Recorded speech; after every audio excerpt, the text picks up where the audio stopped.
মাওলানা রফিকুল ইসলাম হাবিবি চমৎকার আলোচনা করেন, ভালো আলোচক এবং খুব তেজস্বী বক্তা। ইন তাহলিক হাযিহিল ইসাবা মিন আহলিল ইসলাম লা তু'বাদু ফিল আরদি। আল্লাহ কালকে যদি এই মুসলমান আমার সাহাবারা যদি কালকে হালাক হয়ে যায়, তো এই জমিনে তোমার নাম নেয়ার মতো, তোমার ইবাদত করার মতো কাউকে খুঁজে পাওয়া যাবে না। আল্লাহ এই দ্বীনের জন্য আমি অনেক কষ্ট করেছি, এই দ্বীনের জন্য 3 বছর আমি গৃহবন্দী ছিলাম, দ্বীনের জন্য তায়েফের জমিনে আমাকে রক্তাক্ত করা হয়েছে, দ্বীনের জন্য উহুদের প্রান্তরে দান্দান মুবারক শহীদ হয়েছে। আল্লাহ এই দ্বীনের জন্য আমার পিঠে উটের নারী বুড়ি রাখা হয়েছে। আল্লাহ দ্বীনের জন্য আমার সাহাবারা অনেক কষ্ট করেছে। আল্লাহ মুসলমানকে সাহায্য করো। আল্লাহু আকবার। আল্লাহ রব্বুল আলামিন মুসলমানদেরকে সাহায্য করলেন। 5000 ফেরেশতা জমিনে পাঠালেন, ফেরেশতারা জমিনে চলে আসলেন। কিন্তু ফেরেশতারা তো মারামারি জানে না, তারা কিভাবে লড়াই করবে। আল্লাহ বলে দিলেন, ও ফেরেশতারা শোনো শোনো, ফাদরিবু ফাওকাল আনাক, ওই সমস্ত কাফির মুশরিকদের গর্দানে আঘাত করো। আল্লাহু আকবার। ফেরেশতারা যখন গর্দানে আঘাত করলেন, আল্লাহু আকবার, মুসলমান বিজয়ী হলো, কাফির মুশরিক পরাজিত হয়ে গেল। নওজোয়ান একেবারে সুনাম ধন্য বক্তা এখন আলোচনা করবেন। রুস্তম গোয়েন্দা পাঠানো, গোয়েন্দা যাও গিয়া দেখো মুসলমানদের সংখ্যা কেমন, অস্ত্র কেমন, প্রস্তুতি কেমন। গোয়েন্দা লক্ষ্য করে দেখে মুসলমান সংখ্যায় তেমন একটা নাই। শুধু তা নয়, মুসলমান শেষ রাতে চিৎকার করে কান্না করতেছে। গোয়েন্দা রুস্তমকে বলতেছে, ও রুস্তম শোনো, যুদ্ধের প্রয়োজন নাই, মুসলমান তো টিকতে পারবে না, সংখ্যায় কম, তারা আমাদের ভয়ে চিৎকার করে কাঁদতেছে, লড়াইয়ের কি প্রয়োজন। রুস্তম বলতেছে, না, এরপরও আমরা লড়াই করব, যাতে করে ইসলাম একেবারে নিঃশেষ হয়ে যায়, তাদেরকে ধ্বংস করে দেব। পরের দিন যখন লড়াই শুরু হলো, রুস্তম অবাক হয়ে গেল। যাদের ব্যাপারে শুনেছিল যারা অসহায় দুর্বল, কিন্তু দেখা গেল বাস্তবে রুস্তমের বাহিনী সাহাবায়ে কেরামের সামনে টিকতে পারতেছে না। সাহাবায়ে কেরাম দিনের বেলা শত শত কাফির মুশরিককে হত্যা করে জাহান্নামে পাঠিয়ে দিচ্ছেন। রুস্তম অবাক। পরের দিন আরো বিচক্ষণ অভিজ্ঞ গোয়েন্দাকে পাঠানো, যাও মুসলমানরা কেন কান্না করে, কান্নার ভাষা বোঝার চেষ্টা করো।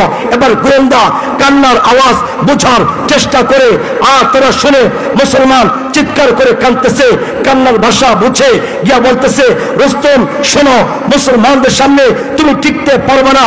আমি লক্ষ্য করেছি মুসলমান চিৎকার করে কাঁদে, তবে কেন কাঁদে জানো? মুসলমান আল্লাহর কাছে বলতেছে, আল্লাহ কালকে যুদ্ধ হবে, এই যুদ্ধে আমি যেন শহীদ হই, আমাকে শহীদ হিসেবে কবুল করো। আল্লাহ কালকে যখন লড়াই হবে আমি যেন টুকরো টুকরো হয়ে যাই, আমার যেন কোনো অংশ বাকি না থাকে। এই বলে চিৎকার করে কাঁদতেছে। রুস্তম শোনো, তোমার বাহিনীর কাছে মদ নারী যেমন প্রিয়, মুসলমানের কাছে আল্লাহর রাস্তায় জীবন দেওয়া তার চেয়ে আরো বেশি প্রিয়। আল্লাহু আকবার।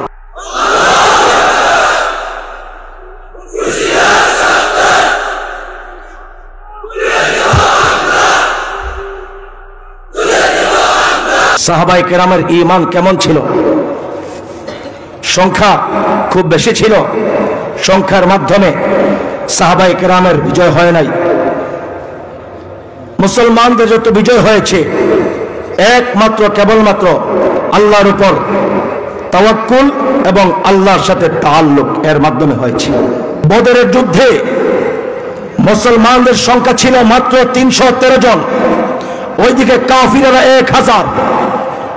কাফিররা যুদ্ধের পোশাক পরা, অস্ত্রে শস্ত্রে সুসজ্জিত, সিংহের মতো গর্জন দিচ্ছে।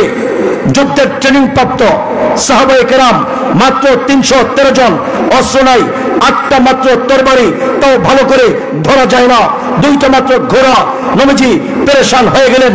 মাত্র 313 জন সাহাবী, হাজারো কাফিরের মোকাবেলায় কিভাবে লড়াই করবে।